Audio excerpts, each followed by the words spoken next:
જય લખ ધન મિત્રો, આ વિડીયો કોઈ સેવાકીય પ્રવૃત્તિનો નથી, પણ આ વિડીયો ખાસ તમારા માટે બનાવ્યો છે. કારણ કે તમે અવારનવાર જોયું હશે કે આપણે જે પેલા નાની કીટ આપતા હતા એની જગ્યાએ હવે આપણે કીટ મોટી કરી દીધી છે. અને આ કીટને આપણે ટુ વ્હીલ ઉપર લઈ જવી ત્યારે શક્ય છે નહીં, કારણ કે વસ્તુ ઘણી બધી વધારે દીધી છે. આ મોટી કીટને જો તમારે લઈ જવી હોય તો અત્યારે ઇકો ગાડી કે પછી 4 વ્હીલ જેવી કોઈ પણ મોટું સાધન આપણે જોવે છે. અને બીજી વાત કે જ્યારે દૂર જવાનું થાય છે ત્યારે આપણે કોઈ પણ બીજા માણસની ઇકો ગાડી આપણે ભાડે લઈએ છીએ, અને આ ઇકો ગાડીનું ભાડું પણ મહિનાનું ઘણું બધું વધી જાય છે.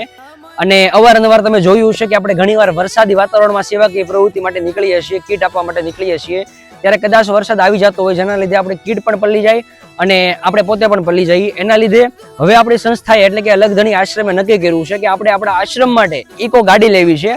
જો કે હજી આપણે ઘણા બધા સેવાકીય કામ કરવાના બાકી છે, એટલા માટે આપણે નવી ઇકો તો નથી લેવી. પણ જો તમારી આજુબાજુના વિસ્તારમાં એવો કોઈ પણ વ્યક્તિ પાસે સારી કન્ડિશનમાં ઇકો ગાડી હોય કે જે 2020 પછીનું મોડેલ હોય અને સારી કન્ડિશનમાં હોય, કે જે તમને લાગે કે હા આશ્રમના કાર્ય માટે આ ગાડી હકીકતે હાલી શકે, એવી ગાડી હોય તો અમારો સંપર્ક કરજો. કારણ કે હવે આપણે એક ગાડી લેવી છે, એની જે કાંઈ પણ કિંમત થતી છે આપણે આપી દઈશું ભગવાનની દયાથી.